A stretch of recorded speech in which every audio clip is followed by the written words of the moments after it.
name is Paul Robinson, and I'm a prevention education specialist with Between Friends.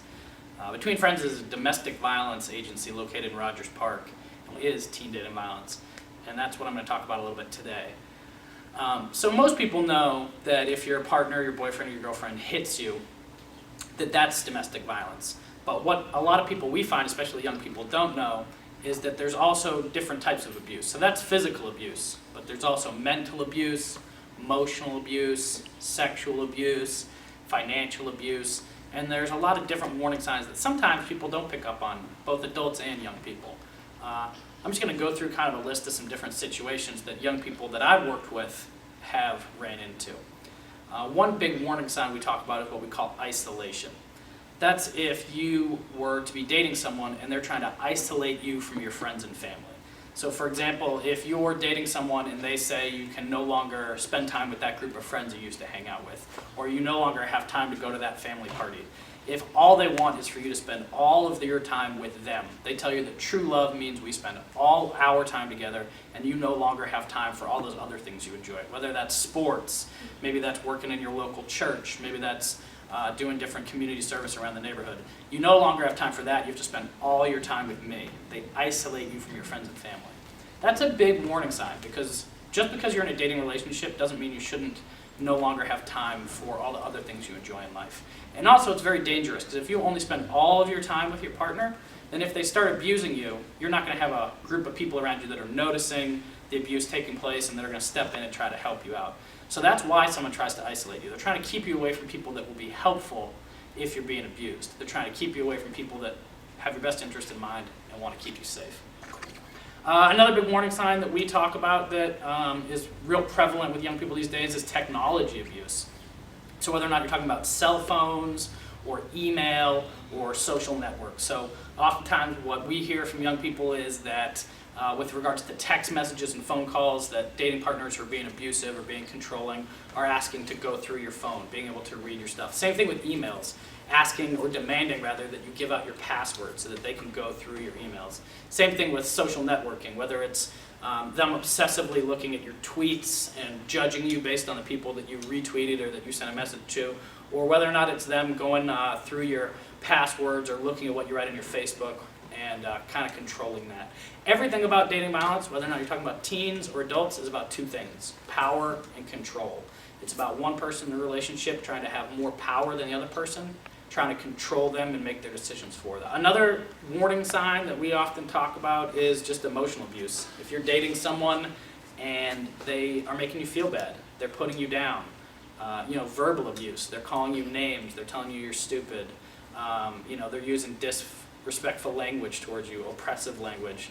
A lot of times that's the type of stuff that young people don't notice. Oh, he's just joking around, or she's just joking around when they call me a B, or one of these other words. But that's not acceptable in a healthy relationship. You should treat each other with positivity and not be using that type of language towards each other.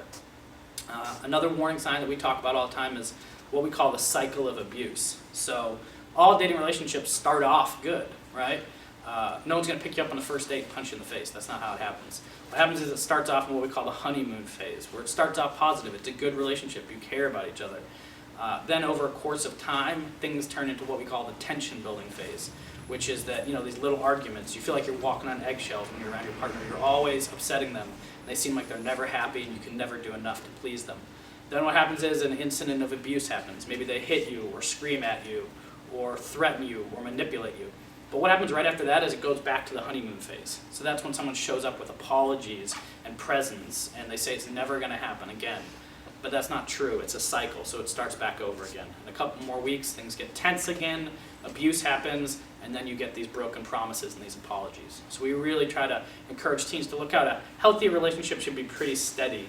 An unhealthy relationship is like a roller coaster, right? So there's big highs and big lows. And that's when you know that you're not in a relationship that's good. It should be, everyone has disagreements, right? But when you see big highs and big lows, that's a big warning sign. Another thing that we talk about is jealousy. So everybody's felt jealous. Last night I walked home, my roommate's eating a delicious sandwich. I'm jealous of him for having that sandwich. But it's about how you react to that jealousy, and it's whether or not it's excessive jealousy. So if you're dating someone that's so jealous that anytime you talk to someone of the opposite sex, that's an argument. That shouldn't be the case. Just because you're dating doesn't mean you can't talk to other people of the opposite sex, doesn't mean you can't maintain other relationships and friendships, right? So a big thing we see is we do a scenario with the teenagers where what would you do if you walked out of class and you saw your partner laughing and giggling, leaning up against the lockers with someone of the opposite sex? How would you react? Most teens we talk to, they say I would run up and I'd interrupt them, I'd ask them what's going on, I'd demand to know what they're talking about. And that's not right, because in a healthy relationship, you should have your own privacy and you should be able to have relationships, and you should be able to trust each other. An unhealthy relationship is one where there's no trust whatsoever. If people can't trust each other, then there's not really a point of being together. And it's tough, especially if it's your first relationship. A lot of times when we're talking with 7th and 8th grade students, a long relationship is a relationship that lasts for 2 weeks. So if your relationships are really short, it's hard to have trust that your partner is going to be faithful to you and be committed, right? But that's really important. We spend a lot of time in the classroom talking about what makes up a healthy relationship, and trust. And what we always say is at the center is equality. In a healthy relationship, 2 people should be equal. No one should have more power or more say. And unfortunately, we know that a lot of times, 90% of the time when abuse happens, it is men who are being abusive. Because a lot of times as men, we're told that we should have more power than women in relationships. And that's not true. Relationships should be equal. But we also want to say that women can also be abusive as well. We see a lot of times, for example, that women think it's okay to hit a man, but not vice versa. So a lot of times we see girls in the hallway smacking their boyfriend in the back of the head or joking around with them. They say it's joking around, play fighting with them, and it's okay because everyone knows a man should never hit a woman, but sometimes we think it's okay for a woman to hit a man, and that's not okay because that's going to lead to abuse as well.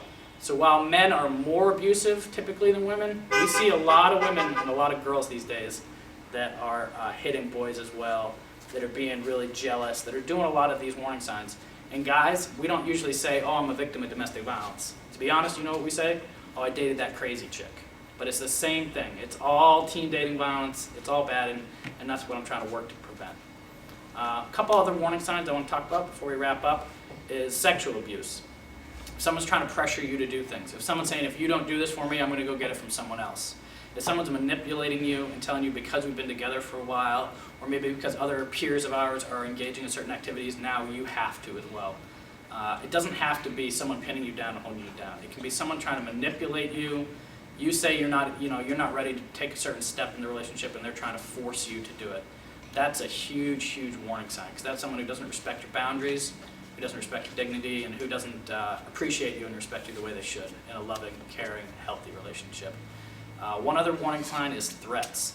If someone's threatening suicide if you leave them, if someone's threatening to get back at you if you don't do what they want. Threats are a small little sign that people let go, but it leads, I always say it's like a snowball at the top of a hill. It starts small, and as it rolls down, it gets bigger and bigger and bigger. So all these little warning signs trying to get you to change your clothes. Again, it seems like a small thing, but it's all about power and control. If they can control you and get you to change your outfit, maybe the next week they can control you and tell you who you can hang out with. And next thing you know, they're making all your decisions for you. We always try to warn teens to look out for the small stuff early on, because it's only going to get worse from there. We don't want teens to have to come in and receive counseling and get orders of protection and do all these sorts of things that we deal with every day. We see the end effect of what happens when people don't prevent this stuff early on from taking place. That being said, we do have a lot of free services we can offer teens if they are victims of domestic violence. We offer free counseling. Teens under the age of 18 can come in and get 5 free sessions from our counselors without their parents' consent. They can return and see our counselors as many times as they want. We just need their parents to sign off. Same thing with an order of protection, which is like a restraining order. Teens can receive an order of protection without their parents' consent. They just need to go to the domestic violence courthouse with someone who's over 18 years of age. And we have free court advocates that can help them get that. Any other information, you can always check us out on our website, www.betweenfriendschicago.org.